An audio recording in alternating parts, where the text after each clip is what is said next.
everyone, and thank you for joining us today. I'm Liraz, Customer Success Manager at Syte, and welcome to our webinar on how to leverage AI for assortment planning and buying. Today, I'm joined by Michaela Vessels, CEO of one of our favorite partners, Style Arcade, and Avi Zook, Syte's VP of Customer Success. So a quick background on our speakers just before we get started. Michaela Vessels joins us from New York City, where she is the CEO and co-founder of Style Arcade. She has over 20 years of retail experience in merchandising, buying, planning, and consulting, having worked with retailers across South Africa, Australia, and the UK before launching Style Arcade in 2018. Style Arcade is an AI-powered merchandise buying and planning platform, which is used by some of the world's largest fashion brands and retailers. On a daily basis, thousands of global users, including buyers, planners, marketers, and e-commerce managers use Style Arcade for all of their product decisions. It helps them know exactly how much to buy so that they hit their sales targets, but without all the unnecessary inventory from over-ordering. They work with pure play e-commerce giants like the iconic Princess Polly and White Fox, all the way to cult designers like LMA, Christopher Esber, and The Only. So thank you again, Michaela, for joining us today. And now moving on. Thank you. And now moving on to Avi Zook, VP Customer Success here at Syte. Avi has over 10 years of experience working with companies of all sizes and managing CS and consulting teams at SaaS companies in the fields of e-commerce, data analytics, and machine learning. In the last 3 years at Syte, he's leading customer success globally and working with our customer success team and our enterprise and medium-sized companies. So thank you, Avi, as well. Hey, Liraz, thanks. Lastly, just a few words about Syte. So Syte is a product discovery platform centered around visual and generative AI for e-commerce. Syte's mission is really to help e-commerce companies to connect their customers with their products they were looking for. We do this by creating intuitive search and discovery experiences through a variety of visual search, product recommendation strategies, and of course, AI tagging. So I think now we can get right into things. So on today's webinar, we'll start by looking at some of the main challenges buyers and merchandisers are facing during the retail planning season.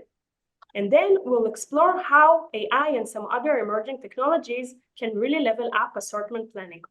And don't worry, we'll also have some time for Q&A at the end, so totally feel free to drop your questions in the chat, and we'll make sure to address them later on. So let's start by discussing the challenges. Michaela, what did you find as the biggest challenge facing buyers and merchandisers at this time of year? So thanks, Liraz.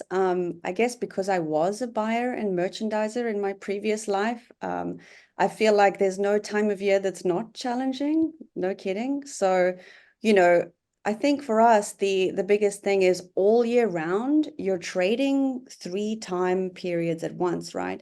You're trading current season, you're analyzing the just previous season, and you're planning the future season. So your brain is always in 3 time zones at once. And that was definitely challenging. So it's the complexity of managing all of that simultaneously is certainly a thing. And then if we look at, when you buy a particular product, just for one single product, you have so many decisions. I'd say hundreds of decisions to make about that product. What are you going to price it at? What are you going to buy? How many units? Locations you'll send it to, size splits, margin targets, the list goes on. And those are obviously the very high level ones, but you always want to balance that assortment, right? So wherever you are in the globe, you want to make sure that you're sending the right seasonality product to the right place, that you are optimizing the right category mix for the different consumers. Never mind color, price band, silhouette, the list goes on. And for us, I guess the biggest challenge was the level of data that you could plan at, you could never get to because you're using BI tools, spreadsheets, and pivot tables. That's all we had. And so I guess the biggest challenge for us as buyers and planners was how do you buy the right product at the right level of data integrity as well, and not be overstocked and not also leave revenue on the table because our best sellers used to sell out so fast. So I guess my two biggest things for, what we struggle with as buyers and planners is those two things. If we could solve two problems in retail, let's solve that issue of leaving revenue on the table, and obviously excess inventory would be great. But I remember looking at this, global situation of like sending product to all these different consumers. One of the CEOs that I worked with, he came into the office one day and said to the merch team, guys, I was just in Oxford Street and the store looks like a complete fruit salad. And whilst it was like funny inside, it really hurt because we work hours to get those plans perfect. And the products are just changing dates and attributes. And, we're switching this fabric for that fabric. And by the time you get to delivery, you don't know what's going on at that point. So I think for us, it was the sheer volume of data, wanting to get it perfect and just not having the tools to do it. So in my opinion, AI should be solving a lot of this heavy lifting for us. But as you guys will know, it's so controversial, right? There's opinions about whether AI is either like on a scale of 0 to 10. 0, completely hype and not useful for my day-to-day, or 10, I love it and it's deeply valuable and it's changing my role. But I think most people sit smack bang in the middle of a 5 to say, yeah, I don't know, show me. If you can make it practical, if you can make it auditable so that it's not this black box, I might buy into this and I might start to listen about what AI can help me with in future. So to move people from a 5 to a 10, we really need to make it more approachable, practical, auditable. And I think that's absolutely, the biggest goal. And I'm excited to see how AI can help us with not leaving revenue on the table and not overbuying. So yeah. Michaela, that makes a lot of sense to me. From our side, most of the time we are dealing with kind of the current season and the current state at the front end of e-commerce. And one of our solutions is really kind of offering alternative products to items out of stock or out of stock in my specific size. And we do see customers that are coming into the website and really kind of clicking on show me that alternative for out of size. And some of them will continue the journey. But we're still seeing such a large amount of drop off. And I think that, on the one hand, you do want to deal with that on the front end, but also, is that not a bit too late? And do you want to make sure that you're dealing with that throughout the whole kind of life cycle? A lot of our customers went into kind of 2023 with a lot of challenges on supply chain. And I think that, the sales seasons have been so great. So buying the right items at the right times, especially moving into sales seasons or coming out of sales seasons, is so crucial in that sense. From the challenges side, I do want to add, I think from our side, what we're seeing is the biggest challenge is how do we test for value? You were talking about that kind of scale of 0 to 10, but really kind of how much added revenue this is making me on the one hand, and on the other hand, how much cost or time is the saving? And I think that that's where kind of AI needs to be measured across these two kind of main scales in that sense. Yeah, that's a good call, Avi. Like, show me the money, right? That's what we want to know. Yeah. Avi, talking about, the challenging 2023, I think retailers are looking for both of these things, actually. So what are some of the lessons learned that we have from 2023 and the holiday season? So I have to say, going into 23, we've had kind of a very weird year, financially and economically in a global state. And it's been very interesting to us to really kind of analyze the sales season, and also kind of recently Valentine's Day and everything around that. We do see that customers did end up buying a lot more than expected. Conversion rate was going up as well. And then on the other hand, we did look at average order value, and we saw that it slightly decreased. I think that comes also a lot from a level of heavier discounting, mainly due to the fact that we can really kind of um, look at how 2023 has performed and understand what are our customers going to look for its kind of sales. I mean, I love this slide actually when I saw it. It's so impactful because we're excited that we had, better conversion, etc. But you say it might be discount driven, which potentially it is. And, some brands, this event is like 10+% of their annual revenue. It's so big. So planning exactly what inventory to have available at this time it's a real process. We did, talking about like, where is the ROI or the impact? We did an analysis because a lot of brands want to know how much could I have sold in this event had I been in stock of my bestsellers, because those bestsellers just fly out. So we did one analysis with a multi-branded retailer. So they stock Nike, Adidas, they stock Vans, a lot of lifestyle brands. And we found that they had a 5x opportunity just in those 4 days had they maintained sizes and inventory levels of their bestsellers. Imagine doing 5 times more revenue in Black Friday, Cyber Monday, just by planning it better. It's huge. That's crazy. That's really kind of massive. And really kind of looking deeper into the data there on Black Friday, we saw some really interesting insights using kind of our AI tagging capabilities. So we really try to look at not only what's been selling or what are the different tags and the different attributes that have been selling by our ability to consolidate all of these attributes and detect them from the visual and from the image itself. What we saw is, comfort and casual is something that's here to stay. I think it's kind of a trend that's been going on for a few years. But the main tags that were really been selling out, especially around fashion, are sporty, casual, cotton, natural. And consumers were really kind of looking for that rather than something that's a bit more kind of dressy or work related. Black is something that's really kind of dominated fashion. We saw that across 2023 in general, and definitely on sale season, followed by white and red colors. In the jewelry side, we actually were looking kind of at what types of cuts and what types of jewelry were sold. And customers were really interested this year in round cut diamonds. I know they're a bit pricier, but I think that's something that really kind of is serving that demand. And on the home decor side, sales season really kind of focused on either comfort or gift shopping. So smaller items such as beddings, throw pillows, rugs, and mirrors were really kind of dominating this.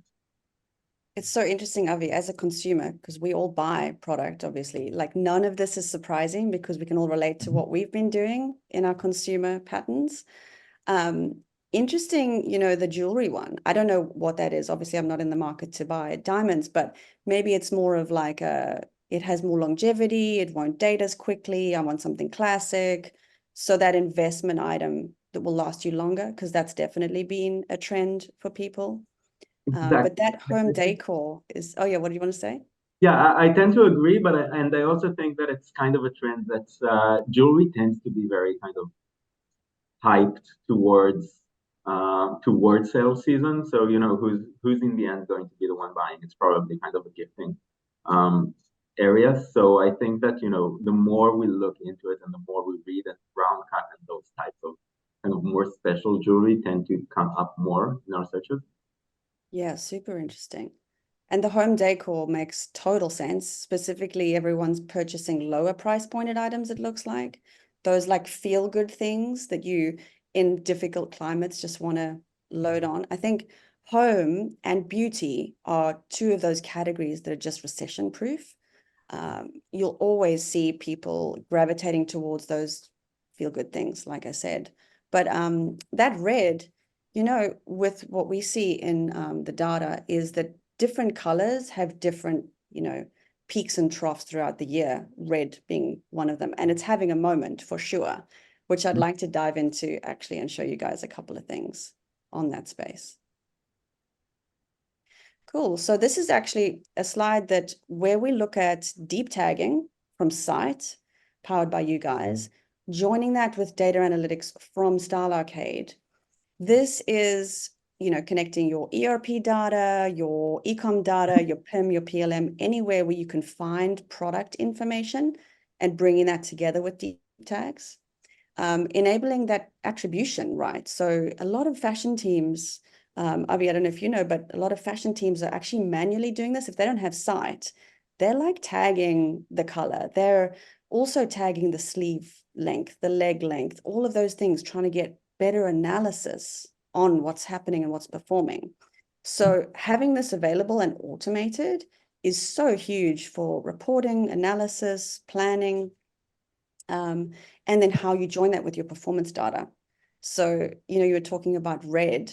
Liraz, if you can flick to the next slide, I'll show you guys just a little bit about how red as a trend can perform, and when you join these things, how powerful it can actually become.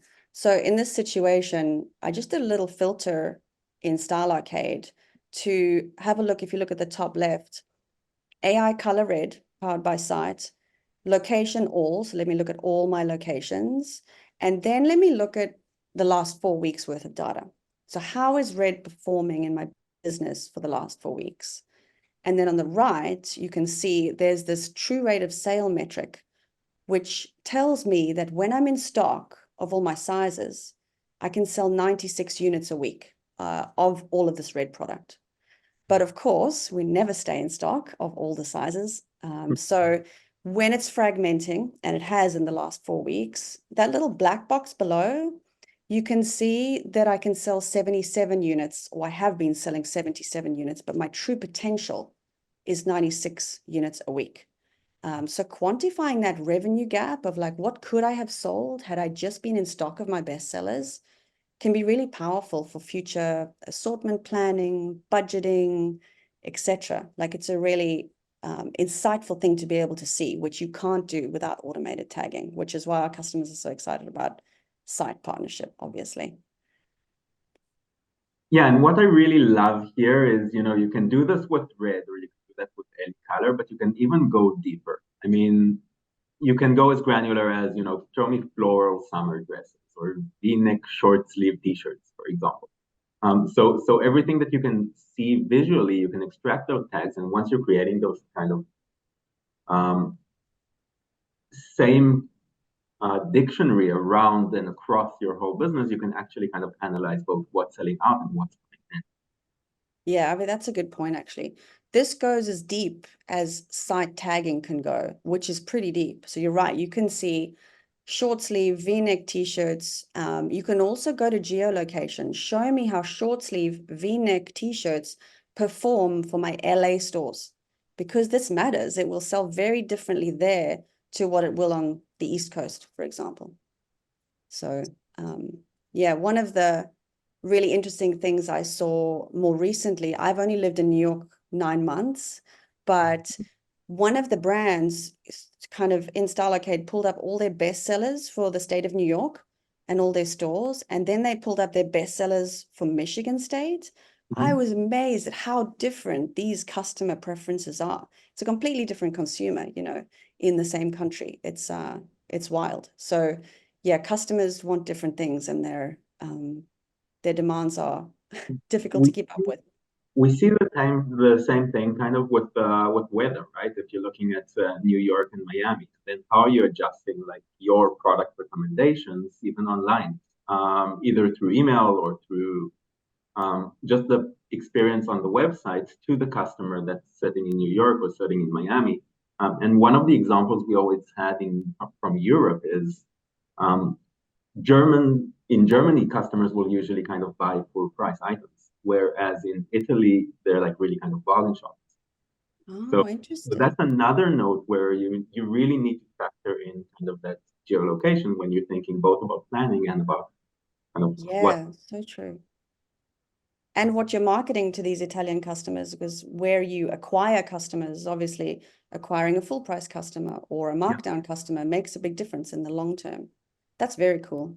Very cool. Yeah, I was actually thinking about marketing products, Avi, as well, because when you can have the ability to target certain customers in certain areas with your marketing or email marketing, that's really powerful for conversion. And you know what I like? One of the kind of tips or tricks I got on Syte was you guys can do in email, and I have never seen this before, but you can do an email. So say you send a product feed of all my best sellers in the state of New York to all the New Yorkers. You can attach it to the stock level at the time the person opens the email. That was so cool. So you're basically never showing them something they can't convert on, which I just loved. Exactly. Exactly. And that's one of the areas we really kind of try to focus on, right? You want to show the right recommendation in real time. In real time. Yeah. Absolutely. Yeah. So I want to take back the conversation a bit more about trends. So Michaela, if we already have the data on trends, how we can really apply this to future assortment strategies? Yeah, Liraz, great question. Like I said, these teams, they're operating in all these different past, present, future, all at the same time. So you want to be able to take current trends and trade and translate that very quickly into decisions about your future range. So here on screen, it's an example of what your future range, all of your purchase orders are coming in here. And you can use deep tagging as well to understand, what's my level of investment in red here, for example, in the month of May. So I actually can see how much inventory is coming in red. Can I sustain the sales patterns that I'm seeing now from the trend of red? But also to plan all of the facets here. So Avi, you were talking about seeing different colorways. What do my sleeve lengths all look like? So keep filtering and seeing what these assortments look like at all levels. And if you can see at the top there as well, you can sort this on or filter by what does a certain country assortment look like, a grade, or what channels, all the geolocation stuff that you can see. So you're looking at a huge amount of attribution and geolocation preferences and making sure that your particular store looks great and not like a fruit salad, like I was explaining earlier. What is it actually going to land and look like, which really helps those marketers as well. We're often chasing like, what's going to land in store when? Have you messed up my campaign because you moved the delivery date out? So yeah, it's all teams are in here trying to figure out what's happening with that product assortment, how it's moving over time. And do you feel that merchandising and planning is underrepresented when it comes to retail tech innovation? I mean, where do you see the most pressing need for new tools and solutions? Liraz, I'm totally biased in this question. Like I was a merchandise planner and buyer, so for sure I felt like we were underrepresented with technology. Like there were so many tools on the front end to help the consumer get the product that we had assorted for them, right? And there's loads of stuff there on the front end. But on the back end, when we only have BI tools, Excel, and pivot tables to use to assort, it's like, how good can you really be? Like I was pretty frustrated with it, I'll be honest. But I think it's such a laborious, intense process and can be done so well if given the right tools that leaning on AI, I wish I was a buyer and planner today. Like we didn't have these cool things. And if you want to solve, our biggest problems, which is like, let's not leave money on the table from our best sellers and let's not have excess inventory. Let's solve that problem at the source is how I feel about it. Like, let's go to the back end. Let's enable those teams with the tools so that ultimately who's benefiting? Customer at the end of the day. So, yeah. Yeah, I very much agree. And I know on the front end side, it's always been about AI and it's always been about product recommendations and how are we ranking the assortments and everything that our customers are seeing. But really kind of the ability to, first of all, unify that taxonomy with the front end, because you're looking at search trends and you're looking at what is actually selling out. But it's very hard to create this kind of combination between, what am I seeing either on the front end of my website, in my PIM system, in my ERP, and how do we kind of really kind of unify that taxonomy to analyze those trends and understand, okay, so from clicks to sale out to buying trends and to product recommendations, to really kind of look at the whole scope and understand not only where's my opportunity, but what are the alternatives I can surface and how should I plan better next. It's so cool, Avi, because, up until recently, all of this data was in silos, front end versus back end, trying to combine this customer product front end, back end thing, like having all that data in one place. Exactly. Yeah. And today, if you're saying crop tops are selling fast, I want to make sure I'm aligning demand on the one hand, but I also want to make sure I'm pushing crop tops as collections on my front page on the other hand. Totally. You're into crop tops, Avi? You're going to get yourself one for the I summer? might. Yeah. I've been thinking about it, especially now that it's heating up. Diamonds and crop tops. Do it. I think that we can move forward from challenges and start discussing some solutions. So I think that by now we can all agree that AI has obviously had quite a year with many real-life applications. So what other technologies have you noticed really delivering on expectations over the past year in retail?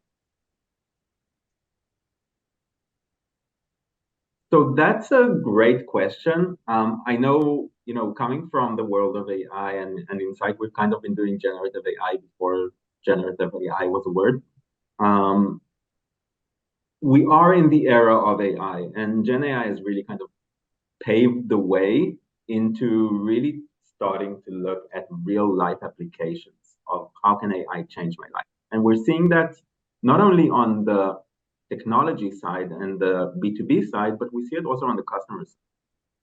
So the way I'm seeing it, we're seeing new items like new styling solutions, digital fitting rooms, image enhancement, to even kind of creating, generative AI models to an extent. What I'm really expecting to see is what will actually kind of catch the customer's eye and what will actually drive revenue. ChatGPT revolution is kind of changing the way the customers are looking for things. Today, in the end, if once I used to look for kind of a short sleeve dress, today I'm going to be looking, or tomorrow I will be looking for a dress I can wear for a wedding in summer in Italy. Italy's coming up. Yeah, so true. And the big challenge that we're seeing right now is how are we moving from all of these really kind of cool and great looking solutions to really kind of tangible revenue impact or to cost saving. And what is actually kind of pushing the needle in the end, because we're going to be seeing customers and retailers trying on many different types of solutions. But in the end, if it's not going to push the needle on the revenue wise, it's not going to be kind of the one that sticks around. Yeah, Avi, it has to be quantifiable. I'm glad you're pushing that agenda. I agree. But what I was thinking, when we were considering partnering with Syte, two of the things that really stuck out to me as super important were, one, like, who can I find as the best provider in this space? But secondly, how much innovation is going to come along with the roadmap alongside us? So yeah, I like that you're trying to make it quantifiable, and I'm also pretty excited at a few of the things that you guys have got boiling over there on the roadmap. Yeah, we're doing a lot of things, and that's exactly where you try to tread like you want to make sure that every step that we're taking is happening together with our customers and making real impact. Some of the more interesting areas we're looking at is, first of all, leveraging generative AI and our AI tags to automatically generate titles and descriptions from images alone.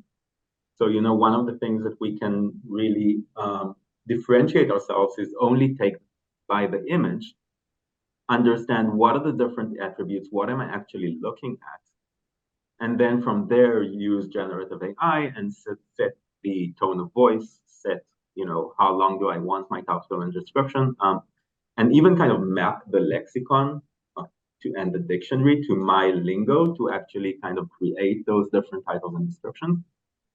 The other side we're looking at is really kind of getting deeper into styling. Today, on the one hand, a lot of our customers are using shop the look solutions, But that's for on-body images.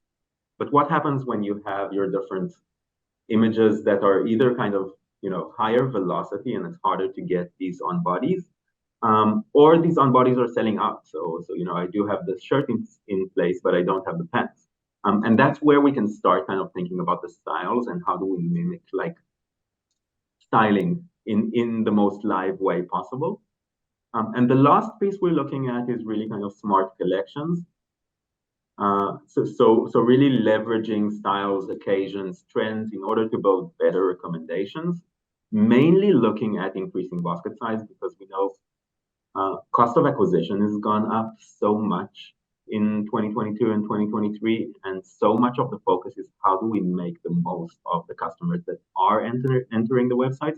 And Michaela, you were talking about emails, also returning customers, of course. Yeah. So those are some of the three that we're really looking at, with really the vision to serve this kind of full search AI capability to help our customers as they evolve into kind of much more sophisticated search. I love it because it's some of the like really grindy work. To do this manually is a real grind for the team. So I really love that. Exactly. And there you can quantify the cost. Yeah, true. True. I'd like us to try maybe and connect between specific solutions and specific personas. So I will ask which specific roles are seeing the most benefit from AI specifically for assortment planning. Oh, Liraz, I think like persona-wise, so many people touch assortment planning, throughout the year. The buying team, the planning team, the marketers, the e-commerce guys, the designers, production, all the way through to like customer service. I don't know if you guys know, but a number of our brands are using Syte for their customer service search similar to recommend when a customer calls in to ask for, a particular product. They can not only say, well, it's out of stock in these, I can recommend these that are in your size. They can also say, oh, actually, the ones that you want are coming in XYZ date. So they can really see a whole lot more data than before, which is exciting. But yeah, as we get these kind of faster and smarter tools, who's going to benefit the most is the customer, right? So if we get AI-powered buying and planning to help model and forecast for us, I think it'll really take a lot of heavy lifting off the team. So here is an example. Say I'm buying a new combat boot, new Chelsea boot. I search similar. I pick all of the Syte gives me all of those similar products. And then I can see on the right that when I'm in stock of Chelsea boots during this time frame, I can sell 22 units a week. It's my true kind of revenue potential, taking into account all of those out of stocks and removing that data. So it's your pure sales potential. And then you decide how long that style should live. Here I pick 6 weeks. And then I decide between high average and low volume. And how I do that is if it's super commercial, it's going to sell truckloads of units. I'll pick the high volume. And what it'll do is it'll model it on all the best high volume performers in that selection. So I don't have to do all of that work. And then obviously average or low volume, depending on whether it's a very fashionable item and won't sell to high volume. So it'll recommend, say, 134 units. But the key here is also split the size ratio, because I don't want to have to do that in Excel. And so moving on to sizing, I can then use AI to pull together, like, what are my size ratios? So I can do it for the Chelsea boot. I can also do it here for an example. I picked AI occasion, so day to night dresses. I picked mid-length, you can see at the top there, and I picked fabric type silk. So gave me 3 options. And then I look at how the size ratio in the dotted line is how I bought it. And the green line is how it's selling. And it can be so different to how I thought it should be planned. So here's where, when that automatically is placed for you or suggested, you don't have to go and think like, do all those calculations in Excel and pivot tables. You can actually just get the recommendation straight from where is the demand by size for each of these products. And then the delta is basically the opportunity cost. Yeah. So Avi, you know what? What we see is that brands can lose up to 23% of profit per month on just sizing inaccuracies because this is so hard to get to. But if you just get it recommended, you can lap up all of that extra revenue, which obviously we're all after. So yeah. Cool. Can you maybe please share some more examples of the actual impact? Liraz, the best one I've seen, I'll share with you on the next slide. I did just having a look. This is top line trade for a particular brand. They sell quite a lot of high volume. So this certain time frame, you can see that revenue slightly down. That's not ideal. Stock units slightly up, and also cover. 17 weeks of inventory will last me 17 weeks. So that's not ideal either. I kind of want to be a little bit leaner than that. So looking at this, I go, where are the opportunities in the range, right? How do I make more revenue? How do I get revenue back up to where it should be? Because I'm down on last year. So I searched supply and demand for department. And here I'm looking at apparel, footwear, and accessories.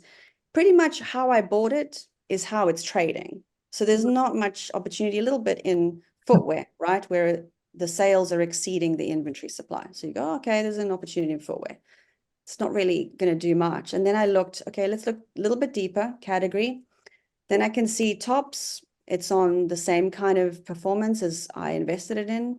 Dresses, I kind of overbought. So that's not ideal. So I probably need to go and discount or do something over there. But this is what most teams have access to, Liraz, on a daily basis. We'll look at things like this. But if you want to go deeper, there is gold underneath this. So I went deeper on attribution through Syte, and I looked at AI color family. Because remember, this is hard to attribute manually. It's effort. So some brands don't even have it. And I saw, okay, wait, white is like really overperforming. So great. So what is this white stuff that I need to buy more of? Then I looked at the AI subcategory and I go, oh my gosh, wait, we could have had 3 times the volume of crop tops to what we currently do based on trade. That's huge. Who's buying all of these white crop tops? Maybe it's you, Abby, but Exactly. this is you. But the demand was high. And then I go, okay, so if I'm going to buy more white crop tops right away, what price points do I need to range it in? It was super clear. $80 to $100 is overperforming. And this was a 6-figure opportunity for this brand. 6 figures. That is so major. And I would not have seen this if I didn't have AI assisting me with it. So it was pretty cool. We were really excited about that result. Wow, no, that's really amazing. So taking this into account and also looking ahead, into 2024 and what's next, which key technologies in the market are you looking into? Oh, Avi, you tell us. You tell us. Of course. So I have to say, starting with really kind of Gen AI is here to stay. I think that one of the bigger challenges there, and this is one of the examples that we're doing with the product and description generator. So basically, on the one hand, we can really kind of extract the different tags. And once you have all these tags, so you can say like, I have the maxi dress, it's light green, and all of the different kind of types of attributes I can extract. What is the length, what type of wrap, and things like that. We can really kind of start generating these titles and descriptions. So that's number one. But on the other side, it's always kind of a balance between how automated you can go with AI versus how much you're actually alleviating the manual work. And I think that's what we're going to see a lot in 2024. Everyone trying to find that balance because Michaela, you were talking about the black box and opening up that black box. And it's very hard to kind of put your complete faith and trust into that. So really looking at not only can I generate this title and description, but what additional control I can get over that, and how can I save changes directly into my PIM system.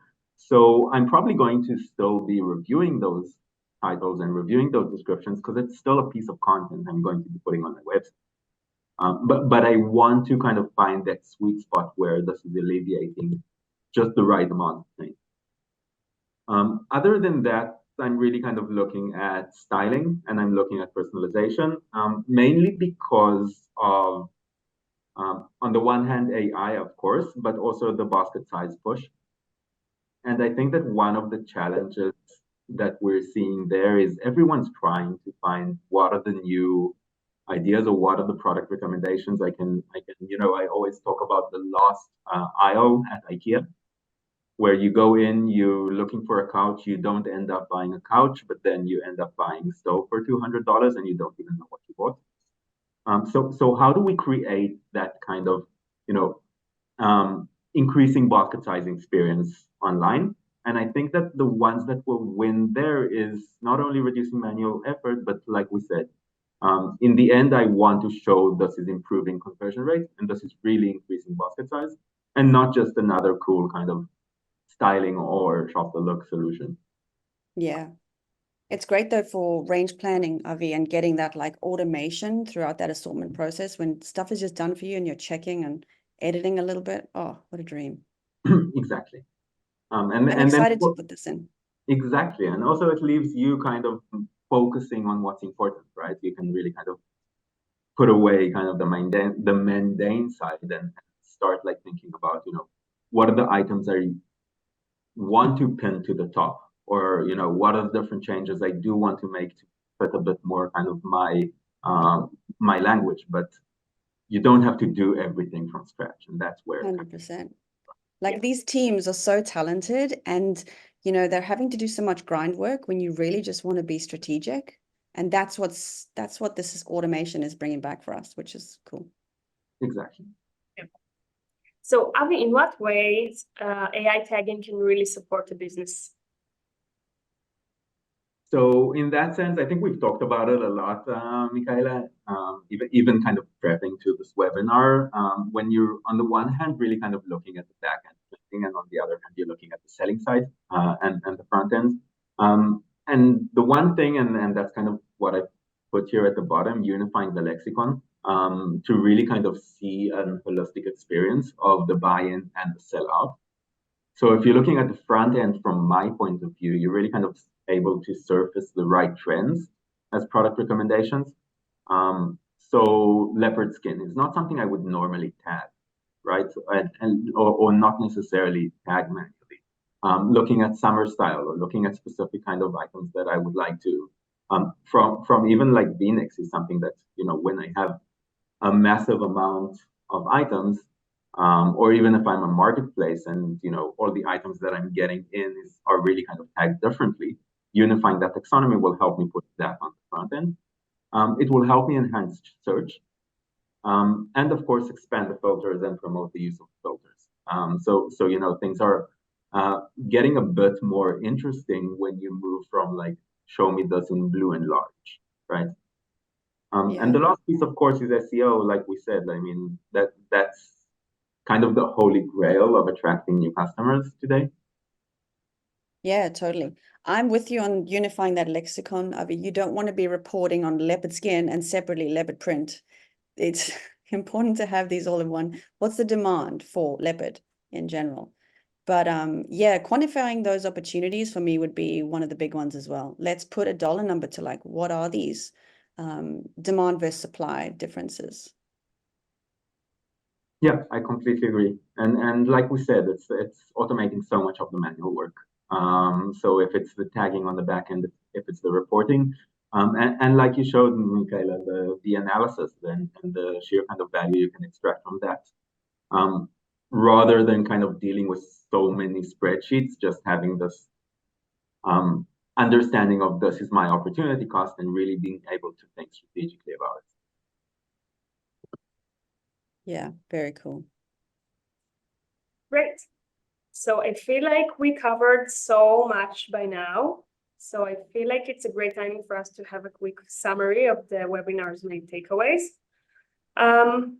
So we know by now that AI is thriving in the retail and also in the e-commerce industries, but we need also to remember that cool is not enough. And this is why it's super important having testings and establishing clear ROI.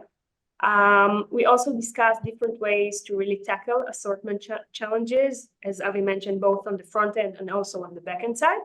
And lastly, we also saw how visual AI can really streamline the assortment planning by revealing deeper insights into sales trends, as Michaela just showed us, and also leading to optimized inventory investments. So I think that we still have a few minutes left for questions. So let's take a look at the questions that we have coming in from the audience. Really good ones, actually, Raz. Yeah. Okay. So question number one: how much past data does the AI need to make informed decisions on futures buy, so it's more accurate when you start? Totally. The more the better, obviously. But if you think about a statistically relevant data set, 30 data points of anything is useful enough to draw conclusions. So that's where we begin. So, you know, if an item has been allocated to a particular store in the amount of 30 units, or it's been selling for up to 30 weeks, those are how we kind of combine enough data to say this is a relevant statistic to use, or if it's too little, then we don't use those. So I think there's really, it's all about how much data you have, but it can start from as little as 30 points. Yeah. Okay, great. Another question on a deeper dive on sales mix. Can you or how do you differentiate what is the full price versus what is the markdown that makes up those sales mix numbers for the, wow, that's a long question, for the top line sales demand, as well as retail sales price buckets you referenced? Oh, this person knows their stuff. I love it. Yes, absolutely. Like, you do not want to analyze demand on markdown. Definitely not. So you use your filter, show me sales at full price only, so that I can see the demand when the product was at full price, and then analyze that, because we definitely don't want to be buying for discounting. It's funny because we see that also on the front end, right? When you're showing the product recommendations and I'm standing on a PDP of a markdown item. Do I want to show other full price items, even though there might be similar items or they might be relevant for me? And that's where our customers are starting to kind of use additional kind of merchandising rules to say, okay, if someone's shopping a sale, let's show them a sale. But if they're shopping a full price item, I do want to show them. Yeah, nice. One more super interesting question that I see: how can you maintain a personal touch when using AI? I'm concerned about their experiences feeling robotic to our customers. Personal touch, Avi. How do you do that?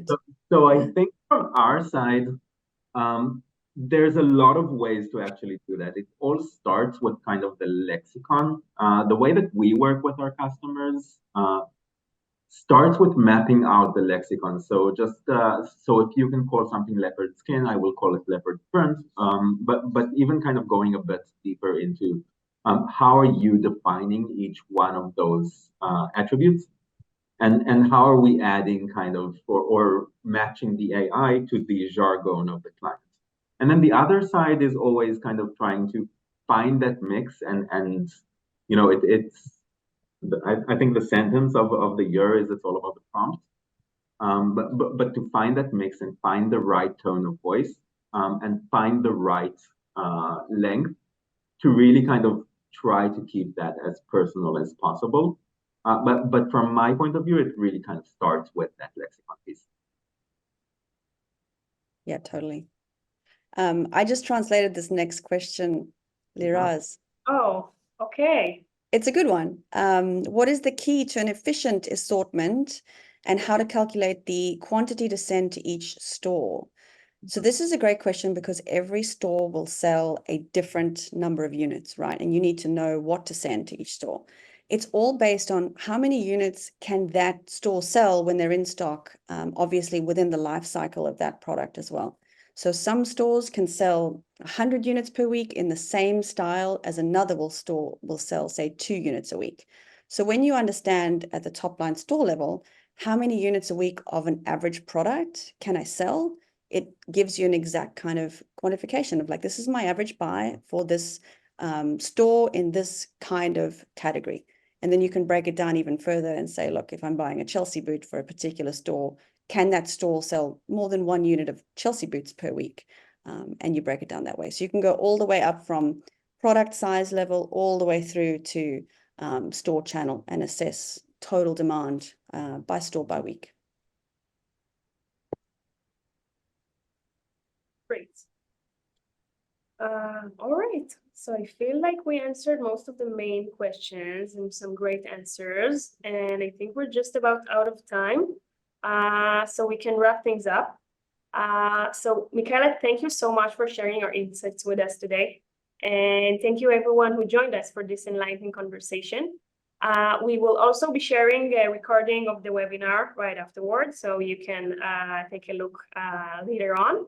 And wishing you all successful assortment planning. And bye for now.